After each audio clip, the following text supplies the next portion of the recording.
Hey, salut tout le monde, bienvenue à une autre belle session de Coach to Coach. Aujourd'hui, mon invité, Catherine Robillard. Comment vas-tu? Ça va super bien. Tout un privilège d'être là. Sincèrement, là, merci. Good, Merci. merci, merci d'être là. Puis écoute, j'ai fait une petite préparation pour toi que j'ai mis dans mon chat GPT, comme tout le monde, comme tous les gens qui sont moindrement efficaces ces temps-ci. Puis ce que je voulais mettre de l'avant, c'est justement le fait qu'on se connaît pas. On se connaît pas, mais tu as dit, hey, j'ai écouté un podcast avec Guillaume Barret la semaine passée, puis ça t'intéressait de venir partager avec moi. Fait que ma première question pour toi, c'est pas une question des 5 questions que je vais te poser, là. Comme tu sais, le concept, c'est coach to coach, comme coast to coast, on va d'un bord, on va de l'autre. La première section t'appartient, puis je vais te poser des questions par rapport à ça. Mais hors de ces 5 questions-là, il y a la question justement de pourquoi tu voulais venir t'exprimer là-dessus. Vraiment, vraiment.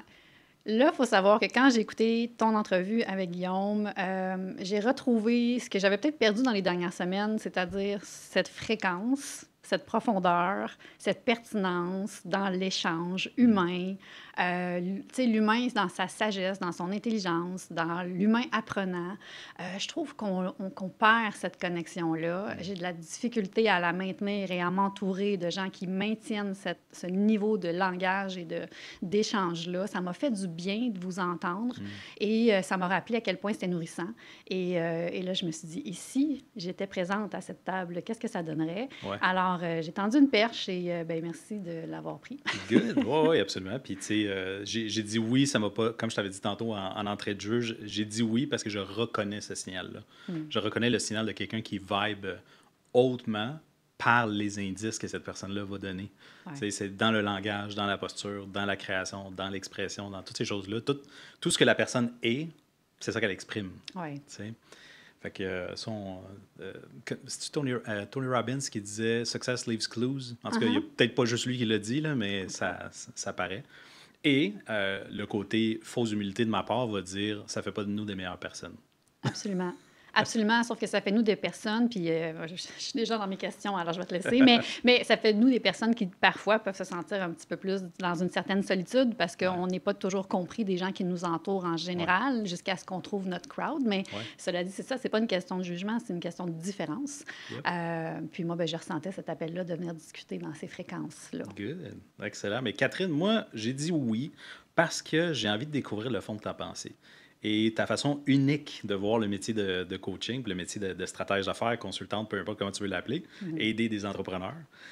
Puis surtout, qu'est-ce que tu as à dire de vrai envers le décor, l'envers du décor de l'entrepreneurship? Ça m'a.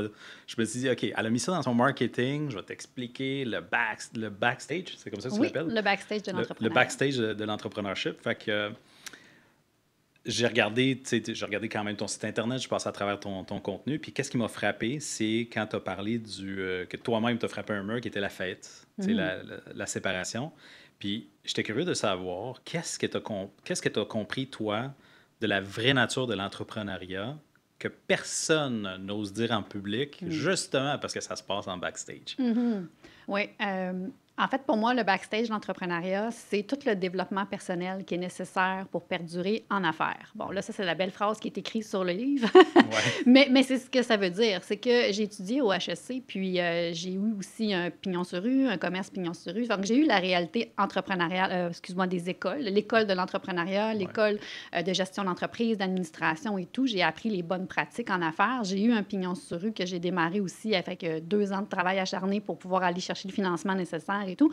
Ouais. Et sur le terrain, je ne pouvais pas tant appliquer les meilleures pratiques que j'avais apprises à l'école. Fait que ça, c'était déjà une grosse réalité qui me frappait, mais c'est aussi que je réalisais que, en fait, ce qui est nécessaire en affaires, tu sais, les connaissances au niveau de la finance, des comptabilités, des RH, etc., tout le monde peut aller chercher ces connaissances-là. Mais l'entreprise n'ira jamais aussi loin que l'humain en arrière s'est développé. T'sais, tant que l'humain n'a pas fait face à face avec lui-même, qu'il n'a pas trouvé ses façons à lui d'être audacieux, de trouver sa propre réelle motivation, être capable de faire des décisions courageuses, des moves courageux, des bold moves, on peut les appeler comme ça aussi. C'est qu'à un moment donné, l'entreprise le succès de l'entreprise ou la croissance de l'entreprise va être garante de la décision puis du niveau de développement personnel que l'humain en arrière a fait. Ouais. Donc, c'est ça, moi, ce qui a été ma grande surprise à accompagner des entrepreneurs aussi. Puis, je me suis dit, OK, mais là, it's a thing. C'est vraiment ça. C'est vraiment là. J'avais beau faire, puis on pourra revenir rapidement, mais je faisais, entre autres, de la planification stratégique au départ. On avait des maudits beaux plans, là. Des très beaux plans. Ah oui. Mais les plans restaient... Avec des gros cartables. Ah oui, bien non, ben écrits. presque. Mais le plan restait sur le bureau parce que l'humain était confronté à des enjeux relationnels, des enjeux de manque de courage.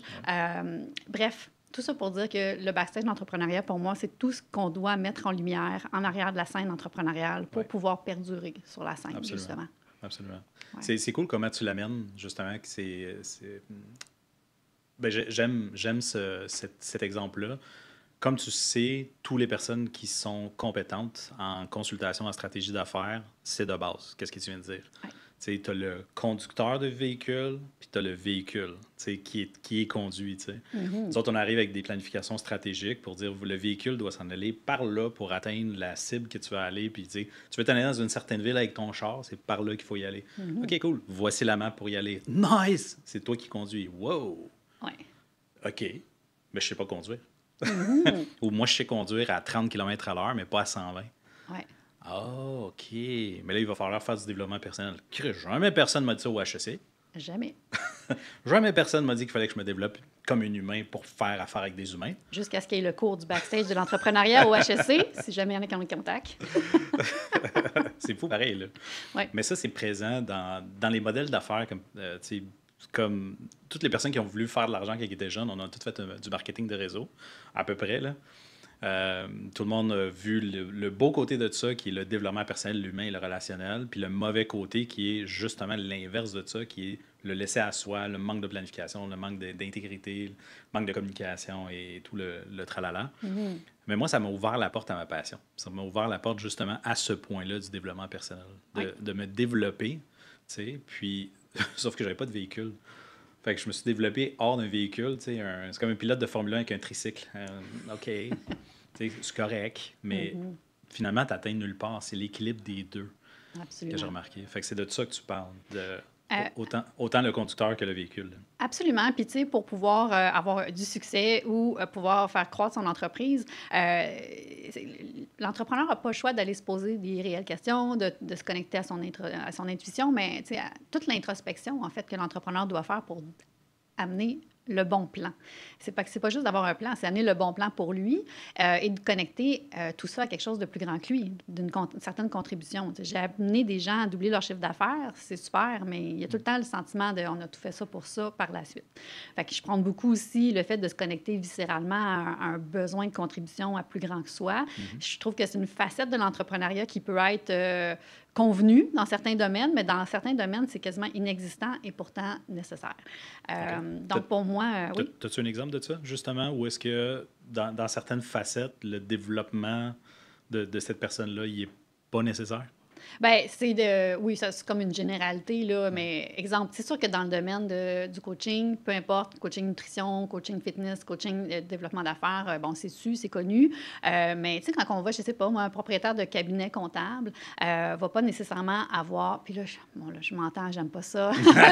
Comme là, je suis là, es-tu en train de rentrer dans une trappe, toi? Là? Oui, tellement, tellement. On va prendre cet exemple-là, ouais, c'est un exemple. Je te regarde.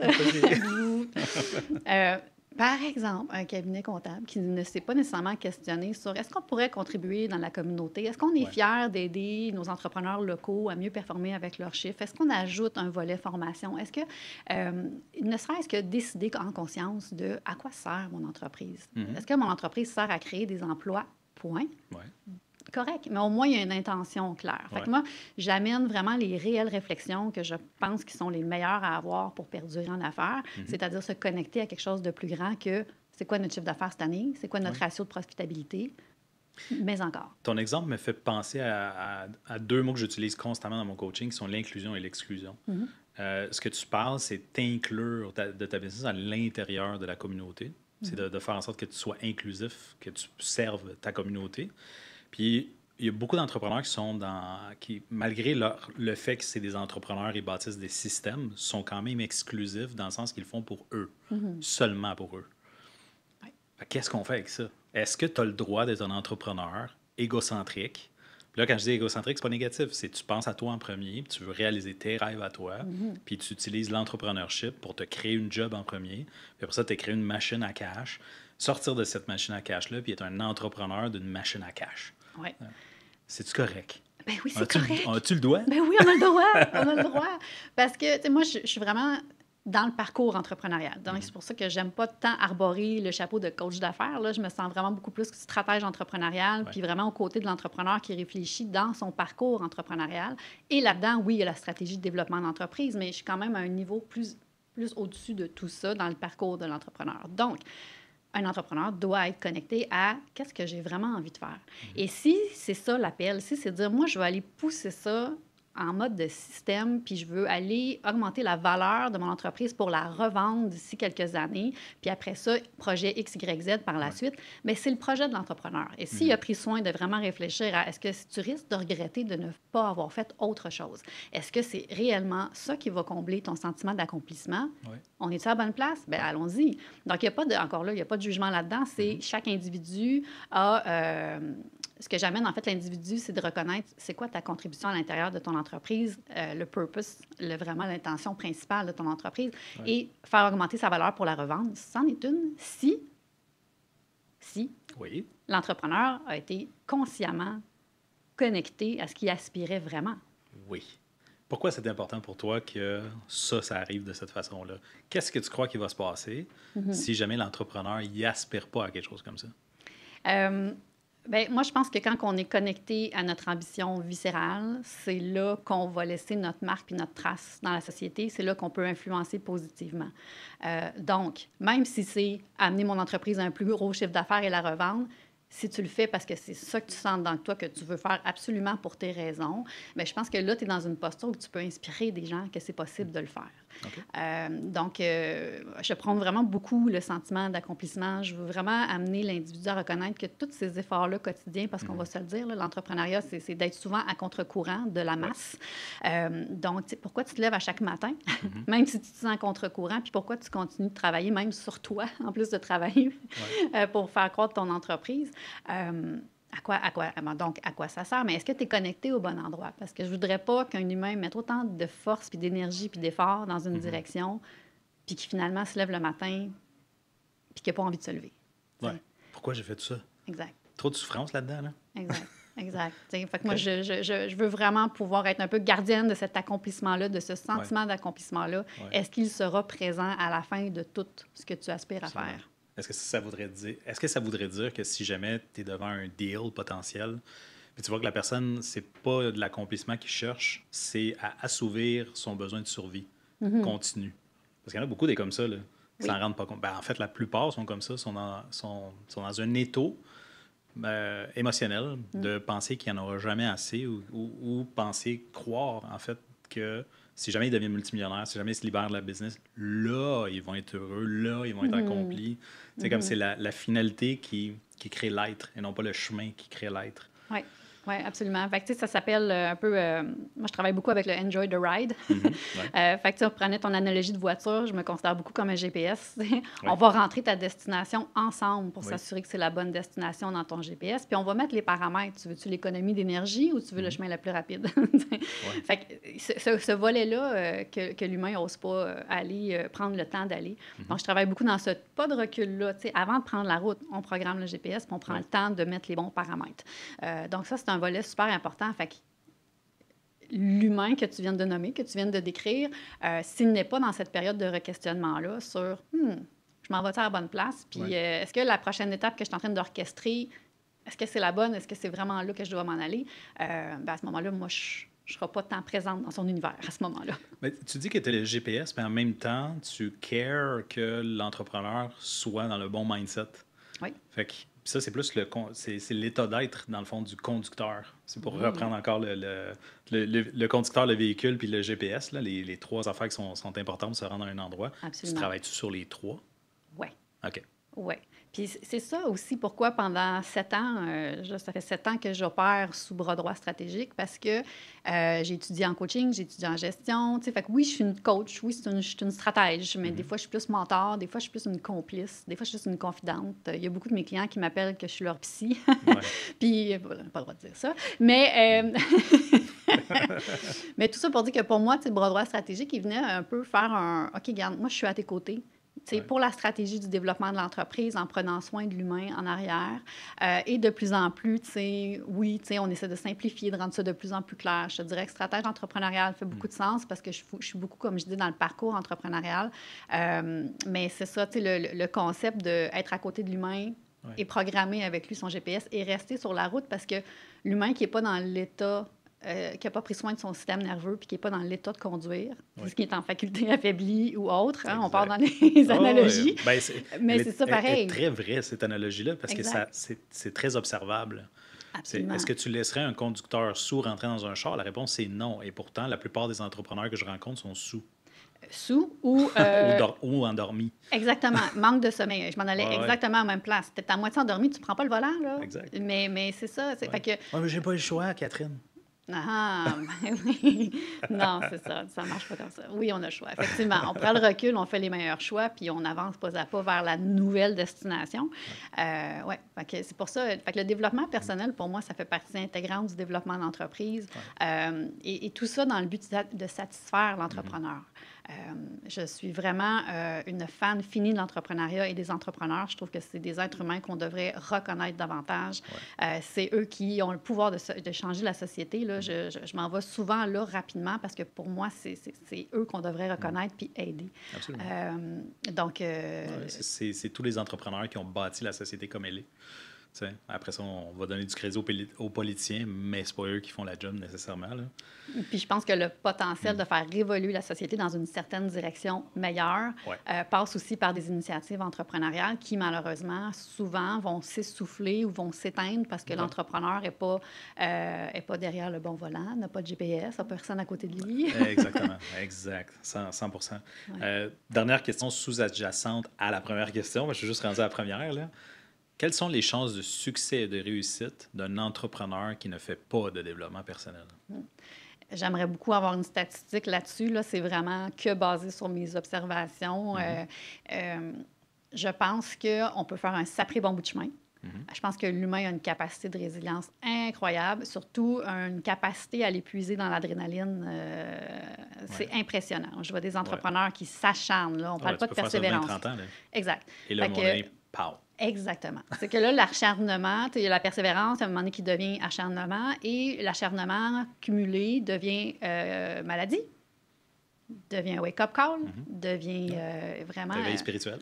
Éveil spirituel, évidemment. Mais sinon, c'est parce que sinon, il y a le couple qui explose ou la famille, il y a quelque chose qui arrive, il y a des dommages collatéraux qui font qu'effectivement, si tu n'as pas l'éveil, si tu ne prends pas en charge le développement personnel qui est nécessaire à ce moment-là, c'est difficile à croire que l'entreprise va continuer de perdurer. J'ai remarqué que souvent, les entrepreneurs, on rentre très vite dans le... si ça fait de l'argent et ça fait des bénéfices, tout est beau. Comme c'est ça le but d'une entreprise, non? Non, ça c'est juste un véhicule qui fonctionne. Point. Est-ce que c'est allé à la bonne direction? Est-ce que c'était à la bonne vitesse? C'était-tu le fun sur la route?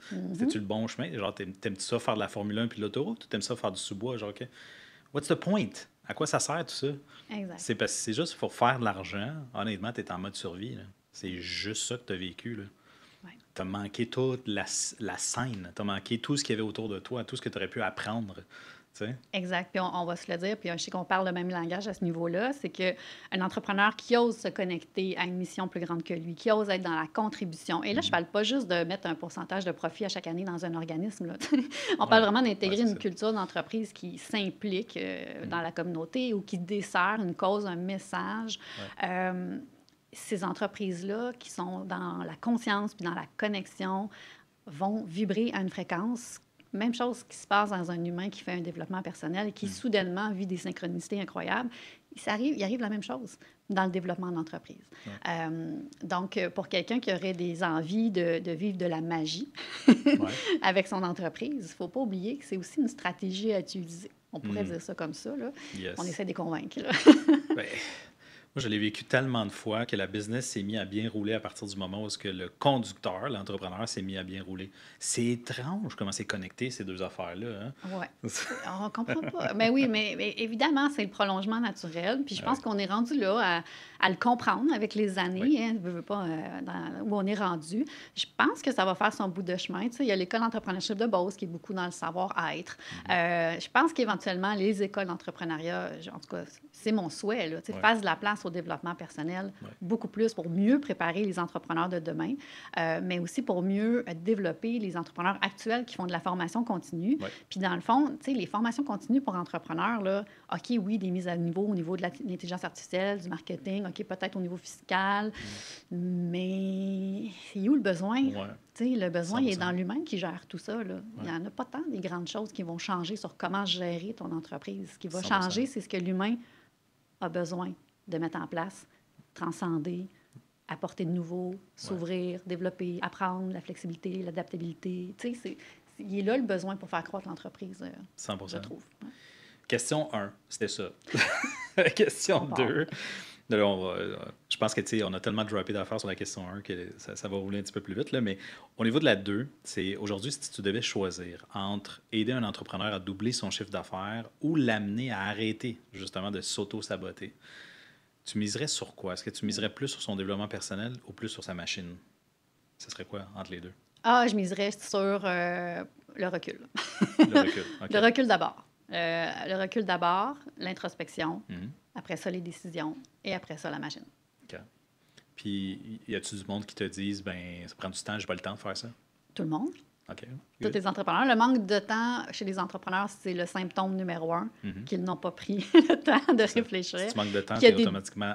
qu'il y a une décision à prendre, en fait. Exactement. C'est ça. Fait que si tu manques de temps, c'est Ouais, qu'il y a une décision qui n'a pas été prise, il y a quelque chose qui n'a pas été priorisé, il y a quelque chose qui n'a pas été délégué. Puis on s'entend, là, je veux dire, on est tous des humains et on a tout un naturel de si on a de l'espace, on va le remplir. ouais, Donc, tu sais, il y a une dynamique qui est humaine, qui est ouais, normale, entre guillemets, là-dedans. Puis je pense que c'est ça l'expérience en entrepreneuriat, c'est qu'on évolue là-dedans, puis on finit par comprendre. Ça finit par rentrer. On finit par le voir, le percevoir, le vivre une fois, deux fois, trois fois, que effectivement, agenda surbooké égale poids et perte de croissance, mhm, poids sur les épaules, je veux dire, ouais, et agenda léger et fluide égale croissance, bien-être, futur projet, synchronicité. ouais, Alléluia. tout à fait. Est-ce que tu trouves qu'il manque de ces exemples-là? Tu sais, il n'y en a pas tant que ça, des entrepreneurs qui réussissent à avoir cet équilibre-là entre tu sais, la vie, trouver ça tough, l'entrepreneurship, mais quand même être heureux de trouver ça tough, puis se développer là-dedans, puis embarquer les deux pieds joints dans Hey, il y a tellement de choses à apprendre, il y a tellement de choses à Mm. développer, à se développer à l'intérieur de ce parcours-là de l'entrepreneuriat, pas juste pour l'argent, mais tout ce que ça peut t'amener. Mm. Oui, la richesse, la prospérité, mais les relations aussi avec tes clients, avec tes employés, avec la communauté également. T'en Ouais. connais-tu beaucoup de monde qui sont équilibrés? Ben, là, équilibré, non. OK. Je pense que l'entrepreneuriat, ça requiert quand même des gens passionnés, un peu excessifs, Mhm. qui ont envie de se sentir quand même différents de la majorité des gens. Ouais, Parce qu'ils choisissent de rester là. ouais, Je pense que ça fait un cocktail. Ça fait un cocktail où est-ce que, tu sais, l'équilibre, moi, j'y crois plus ou moins à ce moment-là, mais il faut savoir trouver le rythme. mhm, Fait que moi, je pense qu'il y a une question de rythme, de dosage, de période de l'année, de se connecter aussi sur l'humain qui évolue à travers tout ça. Des fois, on surfe des grandes vagues, des fois, on a une certaine stagnation, des fois, on a besoin de se réinventer, des fois, on vit des shifts. Tout ça, dans ce qu'on vit intérieurement comme humain, je trouve, vient impacter après ça, comment on peut intégrer dans l'horaire. mhm.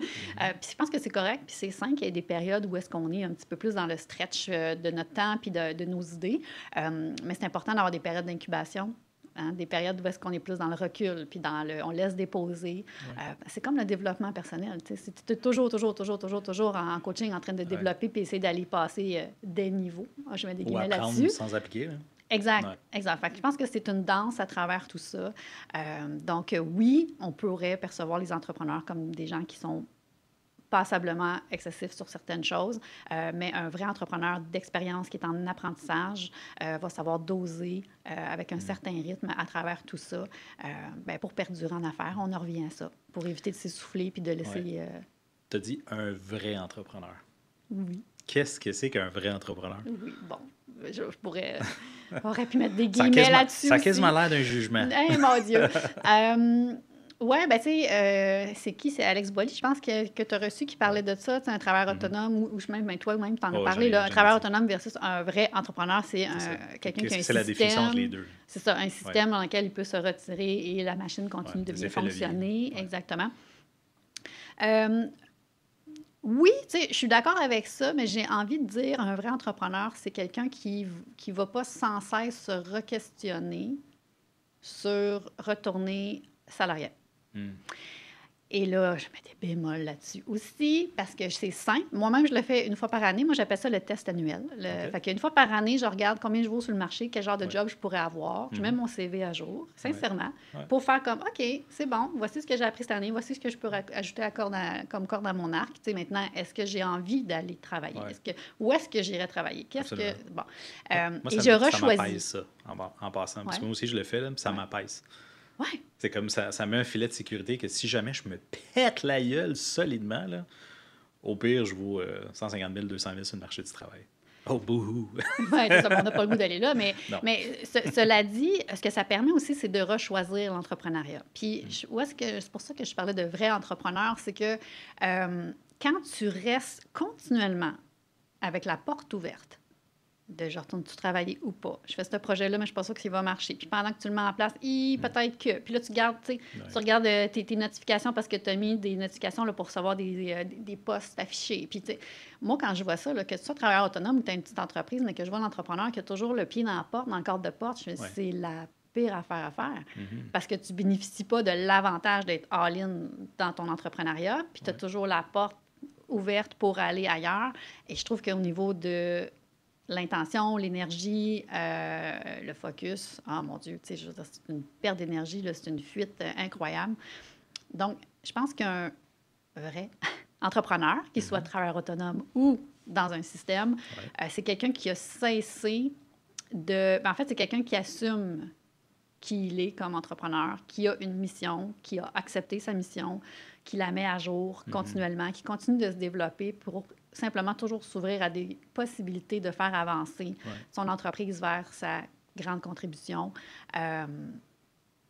Après ça, bien, je pense qu'il y a beaucoup de gens qui essaient l'entrepreneuriat plusieurs années, souvent. Ouais. Puis c'est correct. Je pense que c'est beau de voir un humain qui essaie l'entrepreneuriat, mais je pense qu'il y en a beaucoup qui mettent beaucoup trop de temps à prendre la décision que c'est pas pour eux. Ouais. C'est là, Ils savaient depuis le début, mais ils forcent. Là.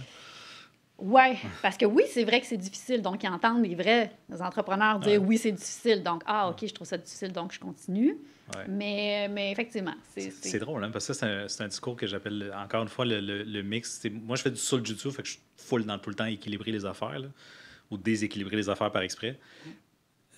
Entre la... OK, oui, c'est forçant, mais il y a quelqu'un qui jouit de cette force-là. Il y a du monde qui enjoy le chemin forçant de qu'est-ce que ça amène parce qu'ils sont dans un développement personnel et un développement professionnel. C'est exactement ce qu'ils voulaient. Un peu comme une personne qui veut s'entraîner puis qui veut mettre de la pression sur ses muscles et déchirer ses muscles en s'entraînant pour avoir des plus gros muscles. C'est fait exprès, c'est ça le process. Ouais. Mais il y a des gens qui pensent à tort qu'il faut forcer. Mais il ne faut pas forcer absolument. Il faut que tu forces si tu sais sur quoi tu es en train de forcer. Exact. Consciemment. D'où l'importance de prendre le temps de faire le recul et le devoir de connexion viscérale à ta mission. Parce qu'il y a tellement d'entrepreneurs qui passent des années à avoir un agenda rempli de « je suis occupé, ça roule, je suis occupé, ça roule », mais c'est pas supposé être ça. Oui, d'accord, mais c'est ça. Donc, à quoi ça sert? Est-ce que tu t'es créé un métier qui te garde très occupé et qui est passablement peut-être pas si payant? Ça mais quand ça tu peut es être occupé, présent ou pas. c'est pas le succès, ça, quand tu es occupé, Voilà, Catherine? voilà. J'ai eu des grandes périodes de succès, semble-t-il. C'est ça, quand tu fais du busy work. Oui, c'est ça. Mais ça, je pense que c'est la maturité entrepreneuriale qui embarque à un moment donné aussi. C'est normal au début de travailler très, très fort, donc de reconnaître que, oh mon Dieu, c'est ça qu'il faut que je fasse. Mais c'est vrai qu'à un moment donné, il faut lâcher prise là-dessus. C'est pas tant le hard work continuel qui va faire en sorte que ça va continuer d'aller bien. J'appelle ça la première vitesse, moi. Ouais. Tu roules en première vitesse, tu mets la pédale dans le fond, tu vas faire bien du bruit, busy work. Ouais. Ça avancera pas grand-chose. Tu vas voir quelqu'un à côté qui fera pas de bruit puis qui avance 10 fois plus que toi en faisant 3 fois moins d'efforts. Puis tu te dis, what the fuck? Comment tu fais? Toi, tu dois être meilleur que moi. C'est vraiment une question d'effet levier, mais des effets leviers personnels et professionnels, les deux en même temps. C'est là que tu vois quelqu'un qui a fait du développement personnel en même temps qu'il a fait son développement professionnel. Avec 100%. Question 3. Dans ton livre, tu parles des coulisses, le backstage, justement, de l'entrepreneuriat. C'est quoi la plus grosse hypocrisie ou illusion qui est entretenue dans notre milieu? Notre milieu étant. Notre milieu étant le milieu, mettons, du coaching d'affaires. OK. Ça, là, c'est ça. C'est comme chaque milieu que tu aurais pu me nommer, j'aurais eu des réponses différentes. Là. Oui. Milieu du coaching d'affaires. Et mon Dieu, il y a comme trop de réponses à donner. Vas-y avec la plus flagrante que tu fais comme. Mon Dieu. OK, je vais en nommer une, puis les autres vont venir, c'est sûr, là, mais c'est que la méthode. Hey, on peut, tu sais, les programmes et la méthode pour. Ouais. Non, excusez. La méthode infaillible pour. Oui, les steps 1, 2, 3, 4, Ouais. la méthode, le programme, je vais t'enseigner à, etc., etc. Moi, c'est ça qui me... j'ai beaucoup de difficultés. Moi, je travaille beaucoup en personnalisation parce que les gens qui viennent à moi ont embarqué dans les programmes, les formations, le coaching, le mentor de l'année. Bon. Et ils sont tous retournés chez eux en disant, OK, mais moi, là, je fais quoi, là? Tu sais, fait que... Je pense que, je ne sais pas comment tu appelles ça, un mensonge ou une... Hypocrisie. Une hypocrisie, oui, c'est ça. Je pense qu'il y a une certaine hypocrisie dans le sens que, oui, OK, en termes de marketing, ça va. Parce que si tu dis, je peux t'amener à ton prochain niveau de succès en 5 étapes, en 90 jours, etc., avec des montants d'argent, etc., c'est sûr que c'est alléchant, c'est concret. Puis les gens travaillent tellement fort, ils ont envie d'aller chercher... Ça a l'air vraisemblable. Exactement, parce que c'est bon, tu sais, c'est du marketing, tu sais. Fait que je te dis pas que tout le marketing est hypocrite. Ce que je dis, c'est que dans notre domaine, les gens qui utilisent un marketing très fort en termes de voici les méthodes pour arriver à ton succès, en disant c'est ça, c'est sûr, c'est infaillible, je trouve que c'est un petit peu hypocrite. Parce qu'après ça, il y a de l'humain là-dedans. Là. On n'est pas des machines. Donc... On l'avait dit. Mais je trouve qu'il y a quelque chose là-dedans qui est infaillible, c'est que les actions amènent à des résultats. Ça, c'est infaillible. C'est une loi universelle. Action-réaction. Maintenant, c'est qui a posé les actions? À quel moment? Dans quel timing? Parce que des fois, les gens ils disent à l'intérieur de 90 jours, ouais, mais si le timing n'était pas là, si le marché a shifté pendant ce temps-là, il y a tellement de variables qui font en sorte que tu ne peux pas promettre ça parce que tu n'es pas dans la tête de la personne, tu n'es pas dans les émotions de la personne. Il peut y avoir un décès en plein milieu de ton process. You never know. Exactement. Est-ce que tu t'adresses à un jeune étudiant qui vient d'être diplômé, qui s'entraîne, qui a de l'énergie dans le tapis, ou une maman qui a 3 enfants, qui fait de l'anémie? Oui, exact. Il y a ça d'énergie, tu sais. Les deux vont mettre le programme en place. Est-ce que ça va générer les mêmes résultats? Non. Non, par contre, avec un peu plus de temps d'adaptation, de personnalisation, les deux peuvent cheminer avec cette méthode-là. Mais c'est là que je trouve qu'il manque beaucoup. Et les gens qui se sont fait prendre là-dedans se font reprendre. Oui, exact. Et c'est ça, c'est désolant. C'est désolant. Vu que les gens reprennent, il y a des ventes qui se refont, donc le marketing se refait parce qu'il fonctionne. Exact. C'est ça qui me désole pas mal. Ce serait quoi la solution à ça pour, dans un monde où on n'aurait plus le droit, mettons, de marketer des résultats méthodiques? Comment est-ce qu'on markete si tout le monde fait la même affaire, tu sais? Oui, mais là, c'est là que ça me fait plaisir d'être là puis de discuter avec toi. Moi, je serais ravie d'entendre ton point de vue là-dessus aussi parce que, tu sais, je suis moi-même une entrepreneur, travailleur autonome. J'ai des sous-traitants, j'ai des collaborateurs, etc. Mais oui, je suis travailleur autonome pour l'instant. Mon enjeu à moi, comme entrepreneur, on a toutes nos forces. Les défis que j'ai, moi, c'est en termes de marketing, de positionnement, que les gens comprennent je suis qui, moi, au travers toutes ces approches de marketing très forts auxquelles, moi, j'adhère plus ou moins. Donc, le marketing, il est nécessaire. C'est correct qu'il y ait des polarités. Puis, c'est juste... Moi, je suis en mode observation. Là. Je suis en mode observation parce qu'il y a tellement de bruit sur le web. Il y a tellement de gens qui jouent du coude. Puis moi, je suis plus fort. Moi, je suis plus fort. Ouais, mais attends, moi, je suis plus fort. Plus fort aussi. Puis là, à un moment donné, je me dis, ouais, mais là, ça va escalader jusqu'où, tout ça. Là. Fait que je suis un peu en train d'observer tout ça parce qu'à un moment donné, je dis, OK, ça va se cannibaliser. Là. Je sais pas, il y a quelque chose qui va faire un juste retour de balancier parce que c'est de plus en plus intense. On est de plus en plus bombardé de publicité. C'est de plus en plus spécifique, c'est de plus en plus... Et je me dis, ben les gens, je dis pas qu'ils adhèrent plus, mais il y a comme un désengagement. C'est que les gens vont acheter, mais ils vont même pas essayer le programme parce que c'est comme si, de toute façon, l'autre fois d'avant, ça n'avait pas fonctionné. Et je trouve que ça affecte le niveau d'engagement des gens en général. Je vois ça comme une vague. Espoir, désespoir. Exclusion, inclusion. Encore une fois, ça fait partie de mon style à moi, là, de regarder tout le temps les polarités et les dualités. Là. Puis j'ai remarqué aussi, moi je l'ai vécu parce que j'ai acheté du coaching, parce que je me suis fait coacher, j'ai mis vraiment beaucoup d'argent dans des gens qui étaient extrêmement spécialisés, très bons marketeurs, puis ça n'allait pas fonctionner pour moi. Pas que ça ne fonctionnait pas, c'est pour moi, ce n'était pas la bonne façon d'exprimer pour que moi je comprenne, parce que moi je ne comprends pas comme ça. Le marketing était vraiment bon. Mais le marketing, il appuie sur pas des trucs rationnels, il appuie sur des trucs émotionnels. Puis on va tout embarquer là-dedans.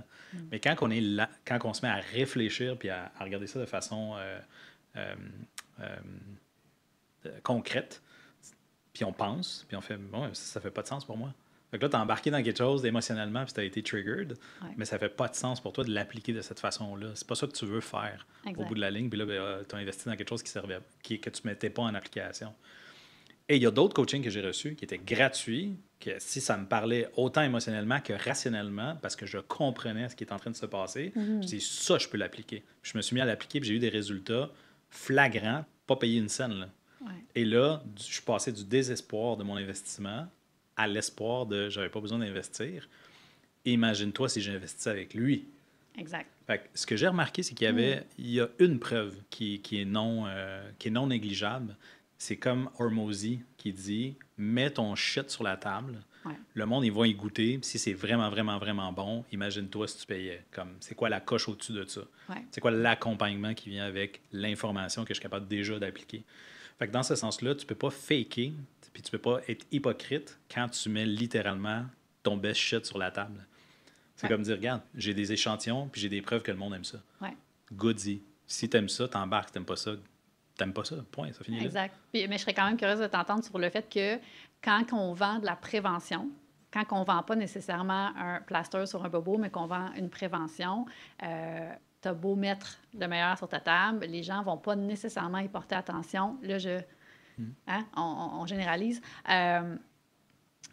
Parce qu'il fonctionne beaucoup en marketing, c'est le point de douleur.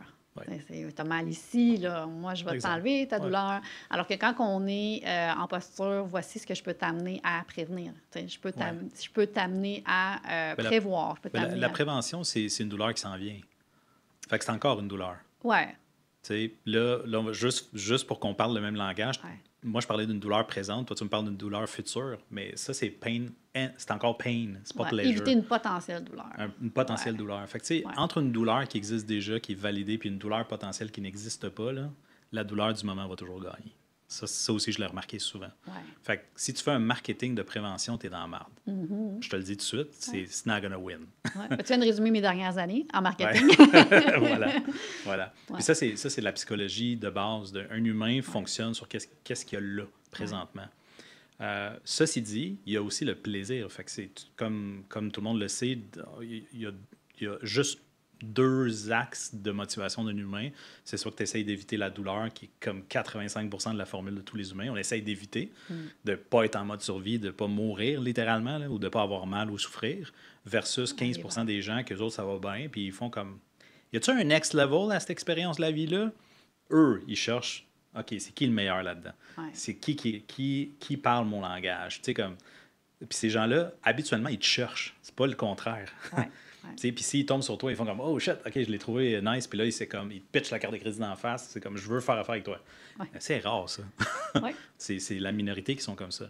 Fait que dans ce sens-là, c'est ça qui pollue, dans le fond, qui crée la pollution de « On va appuyer sur toutes les peines à tout le monde, on va activer tout le monde, mais après. » dans l'exécution de l'offre. Si l'offre, c'était de la bullshit, ou si c'était oversell, ou si c'était pas tout à fait vrai, qu'est-ce que tu avais dit, ou tu as exagéré parce que tu es de type exagéré comme personne. Il y en a plein. Là, ça crée du désespoir, justement. Ça magane, dans le fond, tous les compétents. Moi, j'ai été formé par Alex Nadeau, puis, entre autres, là, ça faisait partie de... Mais c'est celui qui m'a, je te dirais, donné le plus de valeur parce que c'était le gars le plus mécanique, le plus détaché aussi de genre, tu le fais pas, OK, fais-le pas. C'est comme détaché, vraiment. Et celui qui a prouvé qu'il y avait le plus de résultats, avec preuve à l'appui. En disant, tous les gens qui ont eu une transformation, j'ai une preuve.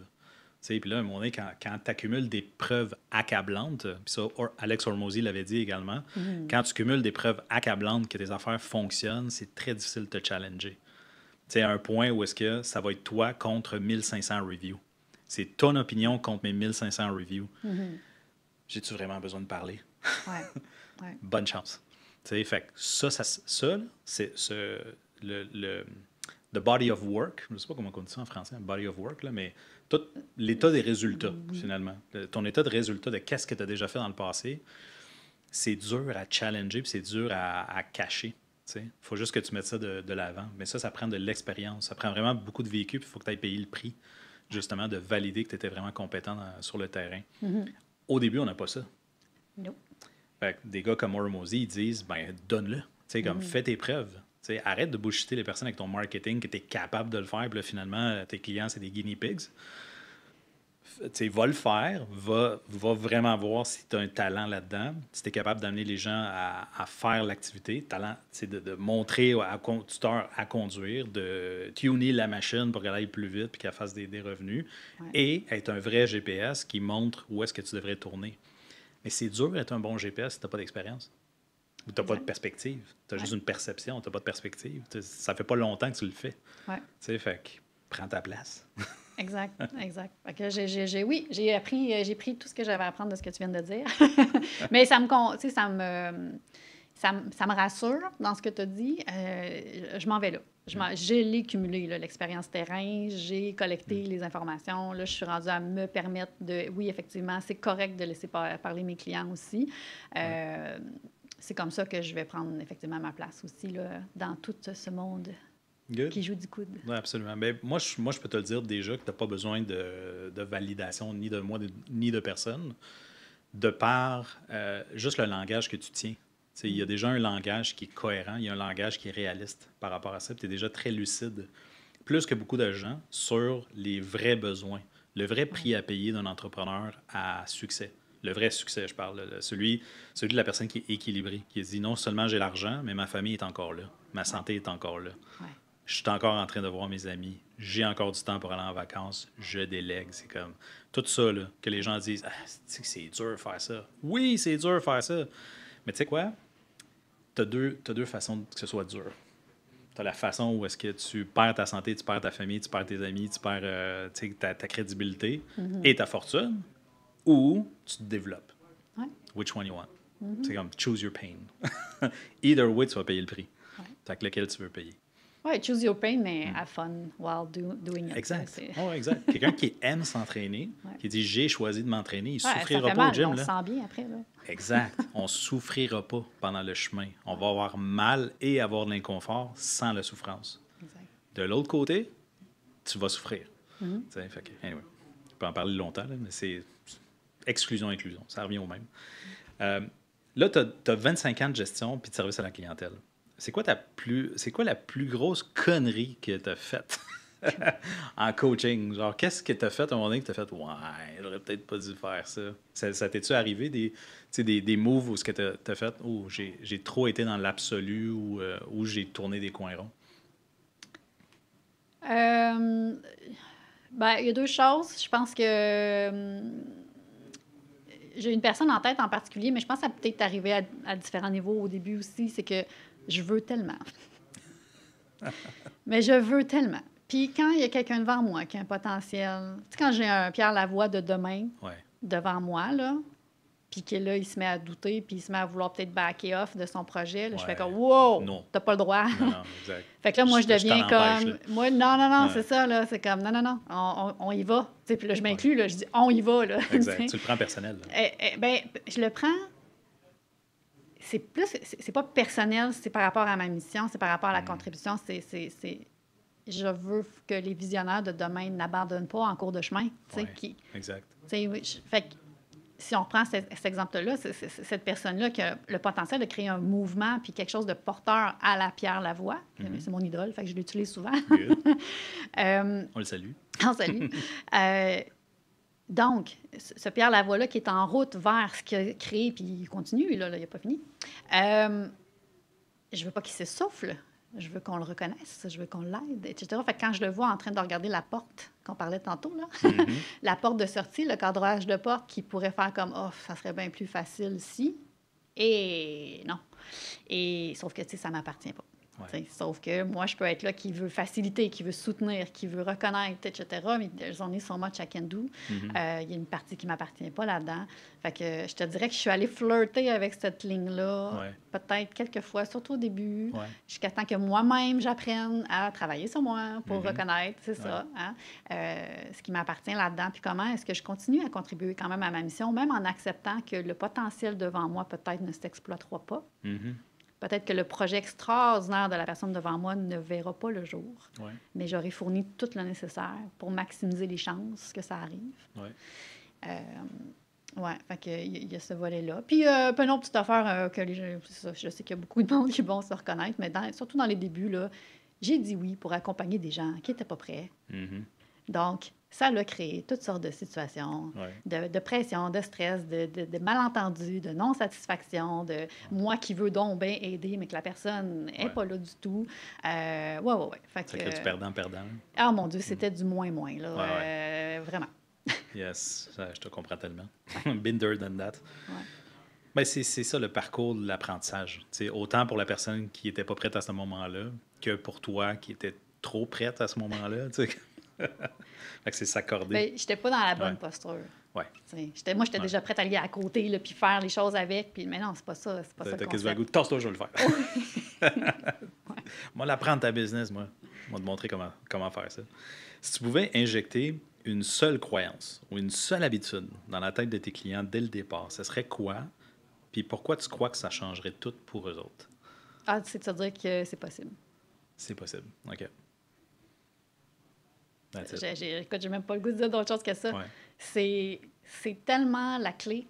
Tu as une idée, tu as une ambition, tu as un rêve, tu as un message, tu as un mouvement à créer, tu as un projet porteur, une façon différente de voir le monde. C'est possible.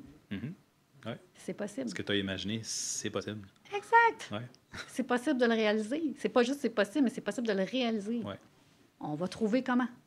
Exact. Et fait que quand il n'y a pas ça, c'est là où, comme j'expliquais, là, il y a un risque. Il y a un risque que le projet ne voit pas le jour. Parce que là, à partir du moment que la personne a dit « Ouais, ça se peut que ça ne marche pas » ou « Je pense pas que ça soit possible », là, on a toute une marche à monter. Là. Donc, Qu'est-ce qu'ils te disent, les gens, justement, quand ils commencent à perdre de vue le fait que c'est possible? Tu sais, qui t'avaient dit au début « Ouais, je pense que c'est possible, je crois que c'est possible. » Puis là, tout d'un coup, il arrive les hardships, il arrive les pressions, les stress, moi, j'appelle ça les boucles entrepreneuriales. Oui, parce que là, je ne sais pas dans quel sens le faire là, avec l'effet de la caméra. Mais c'est vraiment comme on a un élan entrepreneurial, on fait nos affaires, on a des résultats, on surfe la vague, mais il y a un moment donné où on fait comme oh, attends une minute. Il y a comme une espèce de relent où est-ce qu'on fait attends une minute. La fatigue, justement, des événements familiaux, des imprévus, comme la somme d'un certain stress, peut-être les revenus financiers qui ne sont pas rentrés comme prévu. Il y a toutes sortes de choses qui nous font à un moment donné comme back et off pour faire comme « wow, attends une minute, là. Il y a quelque chose qui ne fonctionne pas pour moi comme je pensais que ça devrait être. Et là, je me remets en question pour la suite. Et c'est là que c'est dangereux d'être tenté d'abandonner. Mais si tu veux le cue tout de suite sur se sortir de là, évidemment, c'est de retrouver de se repositionner, de retrouver les nouvelles réponses, d'actualiser notre projet aussi avec la personne qu'on est devenue pour retrouver l'élan pour la suite vers une prochaine étape. Fait que ces boucles-là, c'est des cycles en entrepreneuriat, donc c'est normal, puis c'est correct. Comme je mets mon CV à jour une fois par année, c'est normal de se re-questionner puis de prendre une posture vraiment très derrière notre entreprise, puis même se remettre en question dans notre parcours entrepreneurial. Euh, donc, quand on perd, là, est-ce que ça va vraiment être possible? Tu sais, je pense que c'est là l'idée d'être accompagné parce que les gens qui sont là quand on y croit, ça devrait être les mêmes personnes qui sont là quand on ne croit plus ou quand on commence à douter. C'est ces gens-là qui ont besoin d'être là à côté de nous pour nous rappeler, tout simplement, qu'est-ce qu'on disait là, quelques semaines, quelques mois l'année passée, pour nous remettre là. Exact. Donc, c'est là l'important, je pense, que d'être entouré puis d'être soutenu à long terme. Pas juste d'aller butiner. Je vais prendre une rencontre avec quelqu'un ici, puis là, dans 3 mois, je prends une rencontre avec quelqu'un d'autre. Mais quand tu restes avec la même personne qui connaît vraiment tes introspections puis tes challenges sur une période de temps beaucoup plus longue que quelques mois seulement, je trouve que c'est là qu'on peut mieux mettre les chances de son bord, de continuer d'y croire, parce que ces gens-là se font gardien un peu de ta mission à ce moment-là. Tout à fait, tout à fait. Oui, puis on a cette extériorisation-là qui nous permet de ne pas embarquer dans l'émotion, de regarder ça de plus pratiquement tout le temps rationnellement, en faisant comme les faits sont ceci. Même si toi, tu as des émotions qui brouillent dans le fond ta rationalité, puis tu deviens irrationnel, parce que c'est ça les émotions aussi, ça peut te rendre irrationnel. Tu vas te mettre à percevoir des affaires qui ne sont pas nécessairement la vérité de qu'est-ce qui est en train de se passer en ce moment. D'où l'importance d'aller chercher une perspective extérieure pour nous ramener un peu dans une certaine réalité qu'on est en train de faire pivoter là, parce qu'on est trop dans l'émotion. Effectivement. Good. Excellent. Mais Catherine, ça fait partie de ce que j'avais pour toi. Merci beaucoup de comment tu as questionné, comment tu as répondu à mes questions également. Toi, t'avais-tu un dernier mot pour notre rencontre? Ben, ton segment à toi? Oui, bien, merci. Merci parce que juste dans notre échange, moi, j'évolue puis je grandis beaucoup dans l'échange. Donc, déjà, je repars avec plein de petites choses. Ça a été très aidant. J'espère que ceux qui vont écouter aussi vont ressortir avec quelques petites... J'aime pas dire le mot pépite. Mais quelques apprentissages, quelques perspectives. Une coupe de lingots là-dedans. C'est pas des pépites, là, c'est des lingots. Des lingots. Good. Merci beaucoup, Catherine. Puis, dans le prochain segment, Catherine va me poser 5 questions puis une couple de questions sous-adjacentes. Puis, je sais pas où ça s'en va du tout. Aucune idée. Fait que ça va être excitant. Merci, Catherine. Merci.